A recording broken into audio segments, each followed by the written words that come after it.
Good morning, everyone. It's day 2 of the UK journey. I'm currently checked out of my hostel, and I'm heading off the Jubilee line. Finally get that picture off of Abbey Road that I was trying to get yesterday, but I totally just passed out. The jet lag and the general just not being used to walking that much really did a number on me. And I just passed out. And I woke up around midnight, did some laundry, and then went back to sleep for a little bit. Now, like I said, heading down to Abbey Road to get that picture, get a little coffee from that place, and then off to Paddington Station because my train leaves out of there to go to our next stop, Swansea. Something I'm noticing, and I didn't even notice this because I was so delirious yesterday, is not only they drive on the other side of the road, they walk on the other side. That's something I'm gonna have to get used to. Tip for non-Londoners: even if you don't have an Oyster card, if you have Google Pay or Apple Pay on your phone, you can use that and you'll get on the tube and all the public buses just fine. In fact, there's a cap that will limit how much you will spend per one day or per 1 week. I have a link down in the description that explains that a bit better. As we were getting off the tube, somebody was not walking on the left-hand side, and I got all mad, wanted to push them out the way, and then somebody didn't have their Oyster card ready, and I got annoyed with them taking so long to get it out. And I was so mad. Like, am I becoming a Londoner now? Is that normal? Let me know.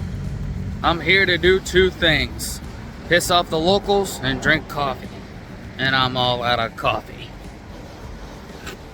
Let's get that picture. Now, obviously, I wouldn't do this again because this is one of those things you just do once and then you don't ever do it again. But see if you do notice one little detail of when I'm walking across. If you're a true Beatles fan, you'll know exactly what I did and why.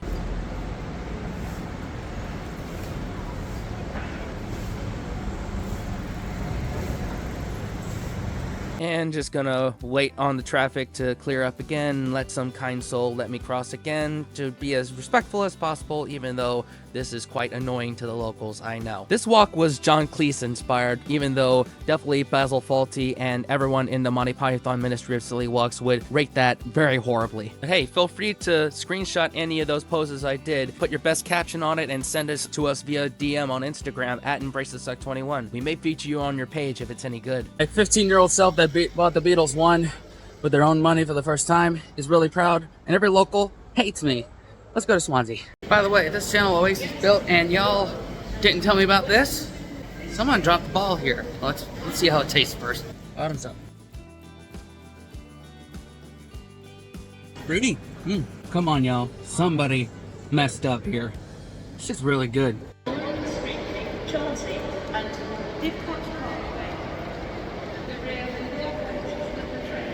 ain't never seen a train station this busy in the States. Okay, maybe Moynihan in New York, but that's pretty much it. I found it. Ironwood.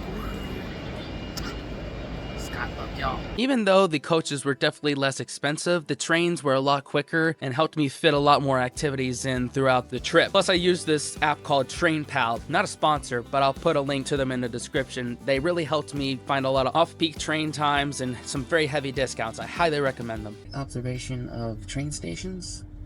Pretty much the same as in America. I mean, there's all the stores like the Marks and Spencer's, the Sainsbury's, and all of them have meal deals, which are really nice. So we don't really, we have discounts on food, stuff like that in the States, but yeah, it's very busy.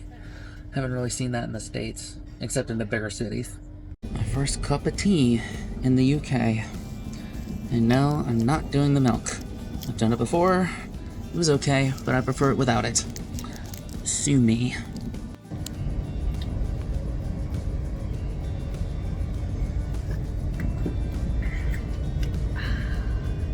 Love it. I feel at home. I also appreciate on trains that they have a cart that comes around, as opposed to US train, which only one we really have is Amtrak. They have a dining car that you have to go to in order to get any kind of refreshments. I'm glad. It's pretty nice that they come to you for that. I thought that was just a thing in Harry Potter, but apparently not. That's pretty cool. Throughout this trip on the trains, I did my best to try and capture some of the views that I got, and my god, there were a lot of lush views out the sides of these trains. A lot of y'all were complaining that I probably wasn't going to see a lot of them. You were wrong. God bless UK trains. That's some Thomas the Tank Engine stuff right there. This is a Great Western Railway service to Cardiff Central. I didn't realize this stuff was real. What you doing, Thomas? Working hard or hardly working? This right here is something that I wish American trains would adopt into their own system, so there's no question of, you know, who's sitting where. This is a good system right here.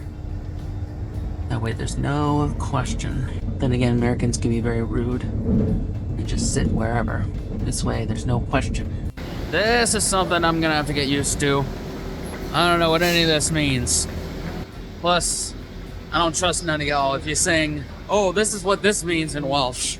I mean, what's spoiled of seeing this one video of Scotland when someone told an American what minge means and totally misinterpreted it, so unfortunately guilty by association, Wales.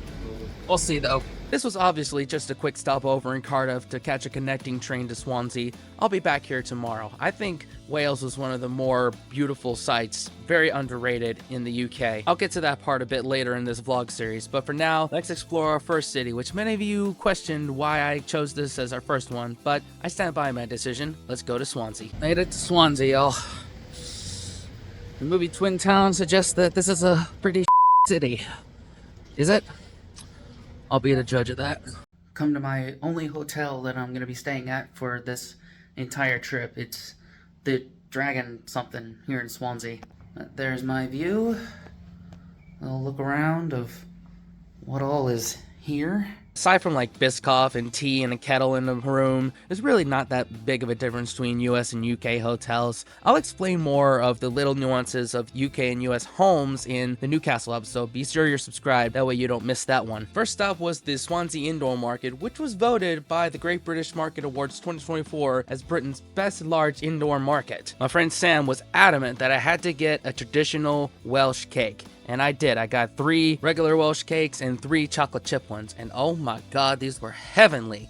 They're like a cross between a sugar cookie and a pancake. I could easily down a whole bag of them with a nice cup of tea. I did try this one meat sandwich place, but it was really low quality and I really didn't like it. But I'm a firm believer of promoting what you love instead of bashing what you hate, so I'm not gonna even say which one it was. Instead, I'm gonna tell you about this kick-ass pad thai I had. A theme you'll see throughout this series is that I'm discovering that Asian food in Britain is far superior than Asian food in the US, whether it be Thai, Indian, or Chinese. Why is that the case in Britain? Y'all let me know down below.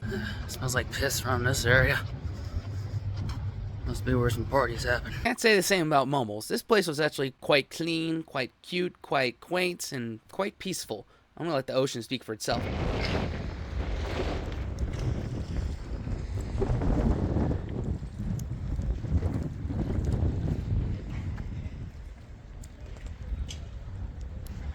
Took a little bus down from Kingsway to Mumbles. I'm gonna go to Mumbles Pier. Unfortunately, the friend I was gonna meet, her and her husband had some car trouble and their parents, so they had to put the kids first, so no worries, we'll go and have fun anyway. Thank you, Daniel, for helping me be a bit more patient with parents, because if my business partner and brother from another mother was not a parent, I wouldn't have a lot of sympathy, but I do, so thank you for that, Daniel. I find some real beauty in these cliffs right here being so close to the ocean. It just screams out Wales to me. I'll tell you, when I make it big, I'm buying each and every one of these. We can all go out and sail around Swansea and everywhere else. That's a promise.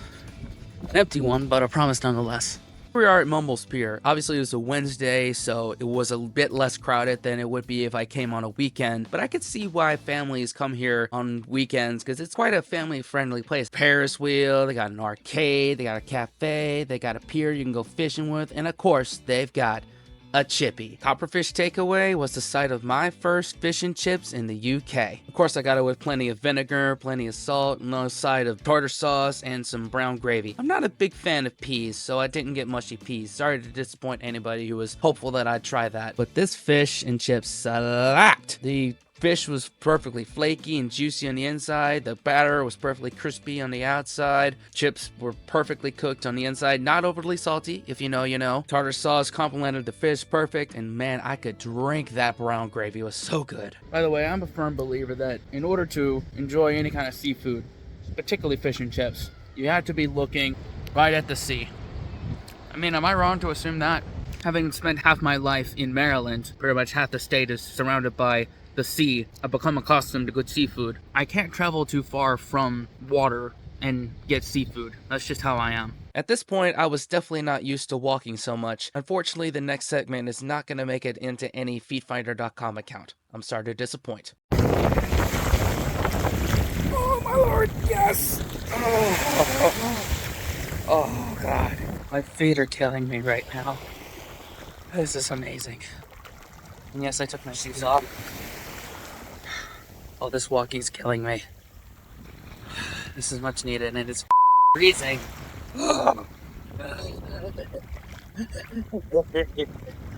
After I gave my feet some relief, I tucked into my first UK pint at the Pilot of Mumbles. It was here that I discovered that it's not that I don't like ale, it's that I don't like American ale. British ale's far superior. I also like that you don't have to start a tab and go through all that mumbo jumbo. You can just pay for one, have it, and go on your merry way. Then I stopped for a Mr. Whippy at what I've been told is a Swansea institution, aka Joe's Ice Cream Parlor, and I could see why. This had to be some of the best vanilla ice cream I've had in my entire life, and I'm not even joking. And it finally made me understand what the role of a flake actually is.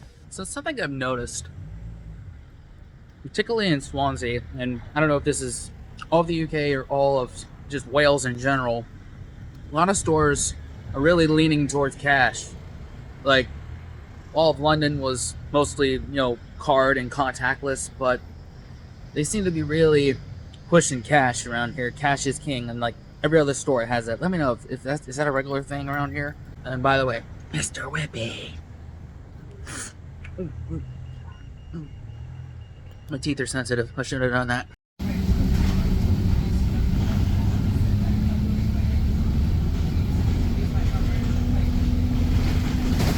Well, it's just on the most scariest bus ride I've ever had. Or maybe I'm just being a wuss, but my god, I was hanging on for dear life. Maybe it's just the roads around Mumbles Beach are a bit rougher, but glad I'm walking now. Phone's almost dead. I'm gonna go back to my hotel room, take a shower, and then see if I have energy to go find a pub or something. I also got a lot of messages asking, why are you in Swansea? Why did you even pick Swansea? Well, when I first put out my initial schedule, the biggest criticism I saw was that I'm picking a lot of big cities and not exploring like some hidden gems. And on ETS 21, we give most of our love to England, and then behind that is probably tied between Scotland and Ireland. And we really don't give Wales as much love as they deserve. And of course, I've got Cardiff tomorrow, but I wanted to start with something a little off the beaten path. Go from the most common cliche place in the UK to something you wouldn't expect. From watching Twin Town in the Patreon movie club, that's what I wanted to start with, and figured I'd take a risk. And here I am. I've found a nice little hidden gem between Swansea and Mumbles Beach. Before I tell you about my night, I have a big question for all y'all. What the hell is Jeremy Clarkson doing hosting Who Wants to Be a Millionaire? Seems a little bit beneath him, don't you think? Anyway, I walked down Wine Street, and a lot of the places seem to have type music, which even in my early 20s wasn't my thing. Luckily, I found this little gem, the No Sign Bar, which is exactly what I'm looking for. Something cool, something cozy, somewhere you can actually talk to people, somewhere where they're playing music that I actually like, and definitely somewhere where pints are going to be delicious. I mean, I've never been in a club in the UK, they might be good there. Y'all let me know. Speaking of those pints, y'all, I'm drunk as right now, and I caved. Don't hate me. I got McDonald's. I needed to go to be sure that I'm good to go for tomorrow. Those British pints are strong. It's like I thought I was drunk, and the last little message I gave to y'all, but god damn, it's like getting worse. Holy I don't even know where the I'm supposed to go.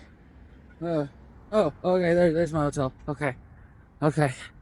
We're good. I won't give you the full review of McDonald's UK here, just because I don't think it really fits, but the TLDR is McDonald's is McDonald's is McDonald's, no matter where in the world you are. If for some reason you are interested in that type of thing, I did post a video comparing US and UK McDonald's on my Spencer Joyce Lifestyle, TikTok, Instagram, and YouTube. You can go check that out, links down in the description. Well, it is the next morning, and I totally forgot to film an outro for the video last night. I'm having so much fun around here that I keep forgetting that I'm filming vlogs and I need to get the content. But anyway, my final thoughts on Swansea. For a city that calls itself pretty city, I had a lot of fun. It reminds me a lot of Ocean City, Maryland, in a good way. The perception of it is it's basically a redneck town with a beach associated with it. And I'm not calling the people of Swansea all rednecks, but they're very more down to earth than certainly Londoners. But that's kind of a low barrier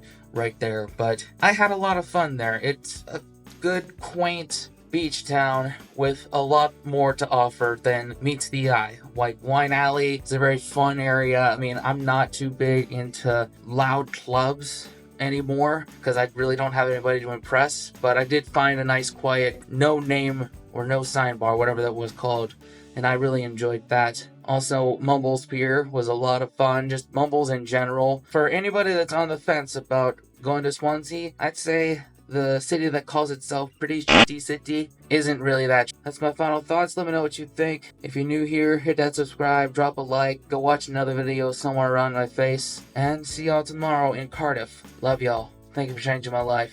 Bye.